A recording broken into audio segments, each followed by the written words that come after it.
Radhe Radhe friends, हमारे YouTube channel में आपका बहुत बहुत स्वागत है। बंधुओं, हर माह में कृष्ण पक्ष व शुक्ल पक्ष में दो चौथ के व्रत आते हैं, जिनमें हम नियम से चौथ की कहानी सुनते हैं और फिर गणेश जी की कहानी सुनते हैं। फिर रात में चंद्रमा का उदय होने पर चांद को अर्घ देते हैं। आज हम मंगसिर मास में सुनी जाने वाली कथा सुनेंगे। चौथ के व्रत में भगवान श्री गणेश की पूजा का विशेष महत्व होता है, क्योंकि भगवान श्री गणेश सभी प्रकार के विघ्नों को दूर करने वाले तथा मनोरथों को पूरा करने वाले होते हैं। इस व्रत को महिलाएं अपनी संतान की रक्षा के लिए व अपने सुहाग की रक्षा के लिए करती हैं। मंगसिर महीने की चौथ को संकटा चतुर्थी के नाम से जाना जाता है। इस दिन जो भी सच्ची श्रद्धा व नियम के साथ इसका पूजन करते हैं, उनके सभी मनोरथ पूरे होते हैं। कथा इस प्रकार है। प्राचीन काल में त्रेता युग में दशरथ नामक एक प्रतापी राजा थे। वे राजा आखेट के लिए गए थे। एक बार अनजाने में ही उन्होंने श्रवण कुमार नामक एक ब्राह्मण का शिकार कर लिया और उसका वध हो गया। ब्राह्मण के अंधे माँ बाप ने राजा को श्राप दे दिया, जिस प्रकार हम लोग पुत्र दुख में मर रहे हैं, उसी भांति तुम्हारा भी पुत्र के वियोग में मरण होगा। इस बात से राजा बहुत चिंतित हुए और उन्होंने पुत्र यष्टि यज्ञ करवाया। फलस्वरूप भगवान लक्ष्मी नारायण ने चतुर्भुज रूप में अवतार लिया। भगवती लक्ष्मी जानकी के रूप में अवतरित हुई। पिता की आज्ञा पाकर प्रभु राम सीता व लक्ष्मण के साथ वन में चले गए। वहां उन्होंने वन में खरदूषण आदि राक्षसों का वध किया। इससे क्रुद्ध होकर रावण ने सीता का हरण कर लिया। सीता जी के वियोग में रामचंद्र जी ने पंचवटी का त्याग कर दिया और वन वन घूमते हुए विषगुप्त पर्वत पर पहुंच गए तथा सुग्रीव के साथ मैत्री की। और सीता जी की खोज में हनुमान जी आदि वानर इधर उधर सीता जी को ढूंढते ढूंढते संपाति से मिले।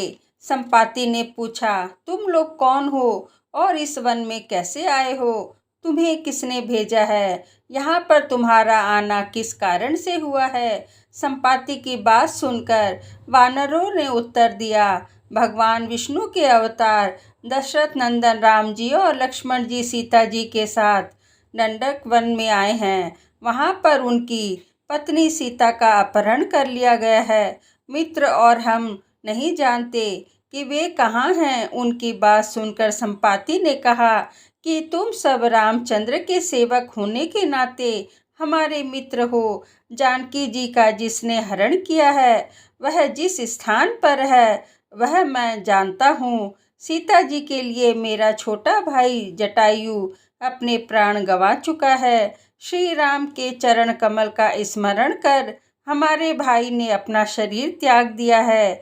यहाँ पर थोड़ी ही दूर पर समुद्र है और समुद्र के उस पार जो कि राक्षस नगरी है, वहाँ अशोक पेड़ के नीचे सीता जी बैठी हैं।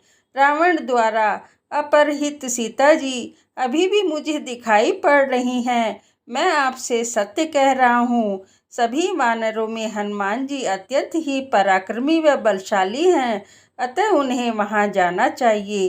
केवल हनुमान जी ही हैं जो अपने पराक्रम से समुद्र लांघ सकते हैं, अन्य कोई भी यह कार्य नहीं कर सकता। संपाति की बात सुनकर हनुमान जी ने पूछा, हे संपाति, इस दूषर समुद्र को मैं किस प्रकार लांघ कर सकता हूँ? हमारे सभी वानर उस पार जाने में असमर्थ हैं, तो मैं ही अकेला कैसे पार जा सकता हूँ? हनुमान जी की बात सुनकर संपाति ने उत्तर दिया, हनुमान, आप संकट नाशक गणेश चतुर्थी का व्रत कीजिए। इस व्रत के प्रभाव से उस समुद्र को आप क्षण मात्र में पार कर लेंगे। संपाति के कहने से संकष्टी चतुर्थी का व्रत हनुमान जी ने किया। इस तरह क्षण भर में हनुमान जी ने समुद्र को पार कर लिया। इस लोक में इसके समान सुखदायक और कोई व्रत नहीं है। इस प्रकार श्री कृष्ण जी युधिष्ठिर से कहते हैं, महाराज युधिष्ठिर, आप भी श्री संकष्टी चतुर्थी का व्रत कीजिए और व्रत के प्रभाव से आप भी क्षण भर में अपने शत्रुओं को जीतकर संपूर्ण राज्य के अधिकारी बनेंगे। श्री कृष्ण की बातें सुनकर युधिष्ठिर ने गणेश संकष्टी का व्रत किया। इस व्रत के प्रभाव से वे भी अपने शत्रुओं को जीतकर राज्य के अधिकारी बन गए।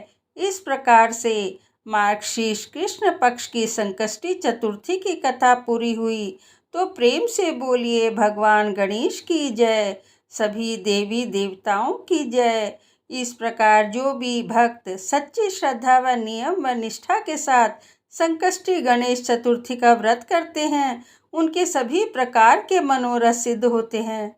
कहानी कहने वाले, सुनने वाले और हुंकारा भरने वाले सभी की मनोकामनाएं पूर्ण हो। जय श्री गणेश।